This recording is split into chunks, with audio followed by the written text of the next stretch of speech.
Yo! Guys, hindi dahil menu namin to dito ha.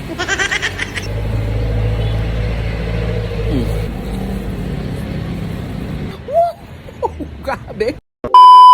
Welcome to Bistro Viajero. So, guys, ngayon titikman natin yung pinagmamalaki namin burger, yung ultimate burger. So, meron kami iba't ibang klaseng burger dito. Pero ang gusto ko ipakita sa inyo, yung pinag-uusapang ultimate burger. Kasi siksik sa laman, sa cheese, at sa gulay, at sa kung ano pa. Sobrang sarap talaga. Pero syempre, gusto ko ipakita ko rin sa inyo kung paano namin ginagawa yung burger. So, yung burger namin dito ay homemade. Kami talaga yung gumawa ng patty. Hindi namin yung order, kami talaga gumawa niyan. Okay?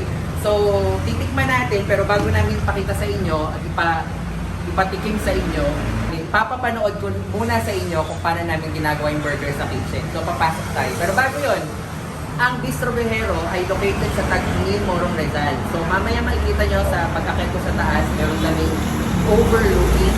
Yan. So, al fresco. Katabi namin yung Tomas Claudio College. So, sa highway lang, sa National Highway. Kaya, ni-stopan kami kung nagra-rides kayo ang puntang Tanay, pwede kayo mag-stop dito at kumain. At kung meron kayo mag-long drive kayo papuntang Quezon, galing Manila, pwede rin kayong kumain dito. So guys, bago ko ipatikim sa inyo ang pinag-uusapang burger dito, pasok tayo sa kitchen kasi papakita ko sa inyo kung paano namin ginagawa. Tara! So nandito na tayo sa kitchen, kaya ipapakita namin sa inyo kung paano ginagawa yung aming burger. Ayan guys, so meron kami dito, meron kaming cute na instruction dito kung paano yan ginagawa. So ito yung ultimate kasi yun talaga yung sobrang ma-cheese, malaman, and lahat-lahat nandyan na. Meron din kaming double cheesy at meron kaming classic lang, okay? So guys, ito yung mga homemade namin na patty. Ayan. Homemade yan, talagang dito gawa yan. Ang mga burger, ang masasarap na burger talaga, hindi yung mga pinipili mo lang yung mga patty. Yung ikaw talaga yung gumagawa para alam mo yung timpla na gusto mo. So yan. So guys, meron talagang lutuan ng burger. Ayun. Okay. Kaya lang, isa lang naman yung gagawin natin. Kaya ito muna tayo. So butter. Yun. Ang laki niyan guys ha. Ang laki niyan. Okay. Kulang So guys, ayan o. At mataba. Okay.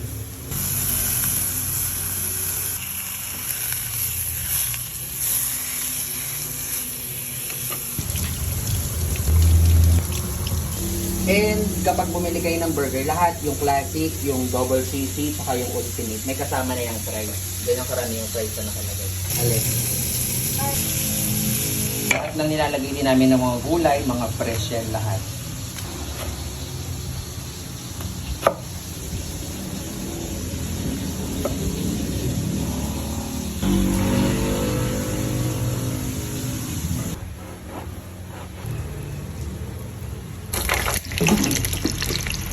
So guys, i-assemble na natin ang ultimate burger. Barbecue sauce. Fresh cabbage. Hindi.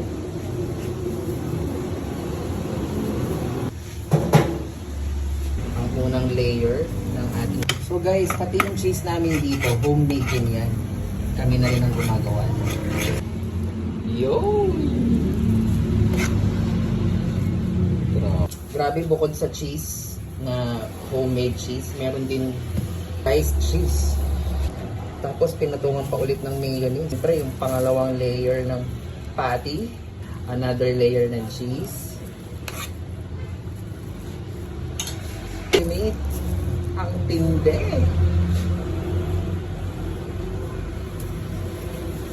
Siyempre ang pangmalakasang tomato ketchup.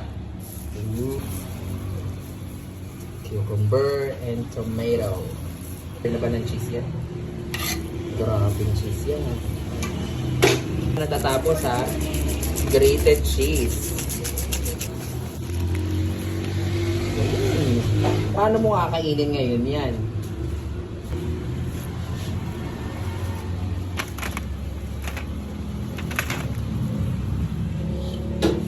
A few moments later. So guys, medyo madilim na, inabot na tayo ng gabi. Pero sa totoo lang, dito sa bistro, ito yung perfect time na kumain dito. Kasi tignan nyo naman ang view.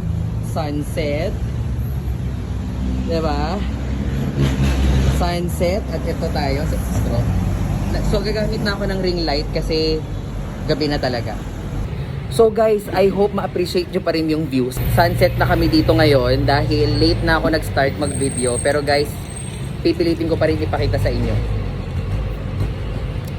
Ang favorite ko dito ang blue lemonade, pero meron dito mga coffee, tsaka milk tea, milkshake. And guys, hindi nyo to makakain ng walang gloves. Dito hindi uso yung mga kutsa-kutsara, tinidor-tinidor. You eat with your hands. Sa order nyo to, may kasama na tong may kasama ng fries.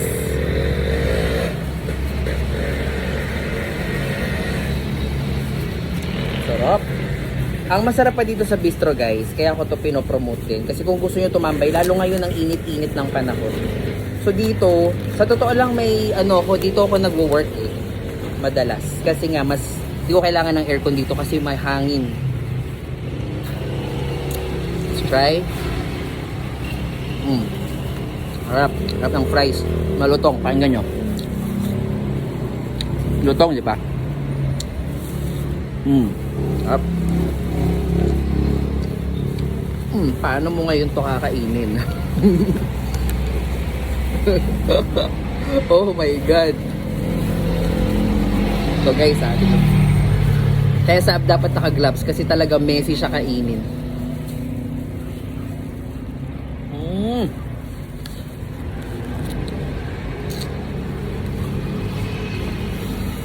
Guys, hindi dahil menu namin to dito ha. Sobrang pinagmamalaki ko talaga to kasi ang sarap talaga. Tsaka sobrang mahilig ako sa cheese. Kaya importante sa akin ang cheese.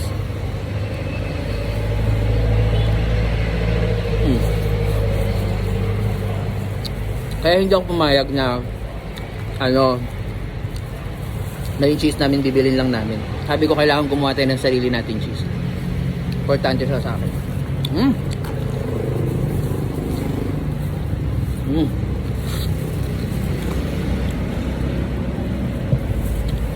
Rap. Oh my God. Walang masasayang.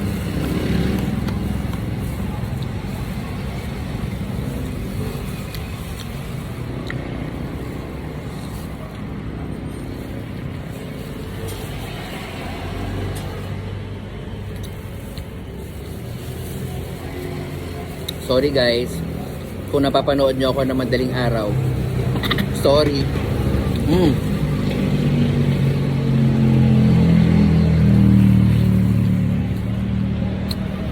What can you do? Ang messy. Ang messy niya kainin kasi sobrang laki ng laman. Nakita nyo naman kanina kung paano namin ginawa. Sobrang dami ng laman, di ba? Compared doon sa tinapay, sa buns. Kaya dapat, pag kumain kayo dito, pagandaan nyo, messy talaga. Ano magagawa mo? No?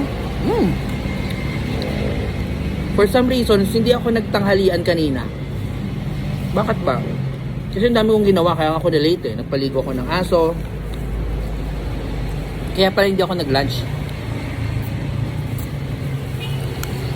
Grabe guys, oh. Grabe yan, oh. Guys, pag sinerve namin to, ganito talaga ang ultimate.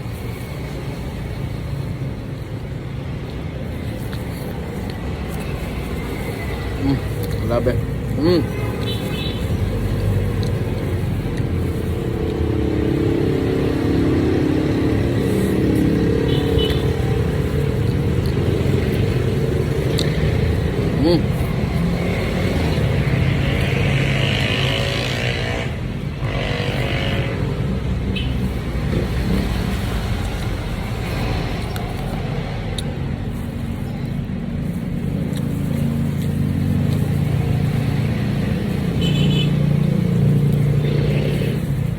Sorry.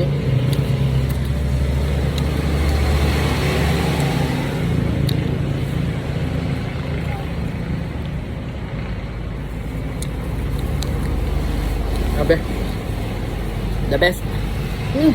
Can you imagine? Nakagawa kami ng ganito.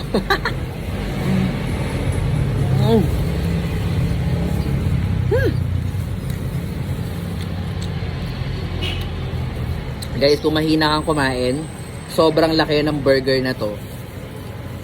Dapat dalawa kayo ng jowa mo kung mahinhin ka. Pero guys, hindi ako mahinhin. Malakas akong kumain, so I don't care.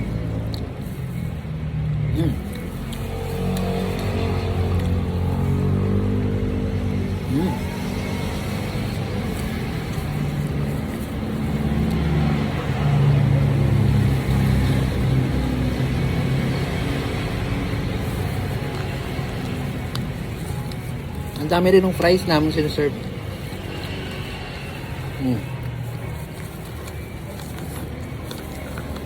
The best.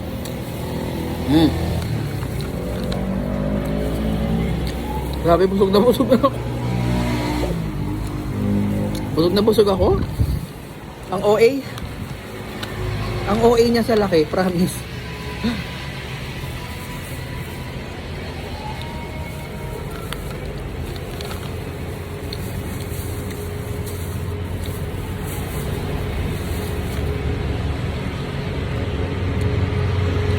Grabe.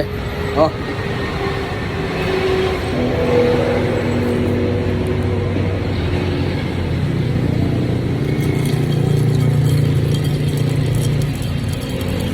Bagay na bagay yung blue lemonade. To finish it off. Woo!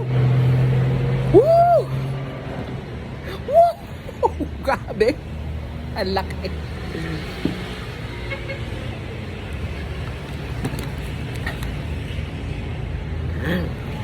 Grabe. OA. So guys, anyway, thank you so much for watching ng aking vlog and sana na-enjoy nyo yung mukbang ko. And just to let you know, Bistro Behiro. Kada Bisaya na. Bisaya talaga ako. So, Bistro Viajero is located dito sa Morong Rizal, Taghangin, katabi ng Tomas Claudio. And guys, every time nagpa-purchase kayo dito, we are in partnership too with a non-government organization, Book to the Nations, at ang cause ito is more on education and yung beyond diploma, nagtuturo kami ng mga business. So this second quarter, magkakaroon kami ng activity, magtuturo kami ng business, and pag nagtuturo kami, nagbibigay rin kami ng mga libreng kits, startup kits for the participants. So isa lang yon sa mga activities ng Book to the Nations, and every time na nagsusupport kayo dito, you're also supporting the cause of Book to the Nations. Ayan yan siya. So we are in partnership with the NGO. Ayun, so dito rin gaganapin yung activity na yon, and punta kayo sa page ng Book to the Nations para ma-update kayo. I hope you guys enjoyed my vlog and my mukbang. Pasensya na kung madaling araw nyo ako pinapanood. Sorry. Pero ganoon talaga buhay. Kung gusto mo matikman, pumunta ka na lang rito.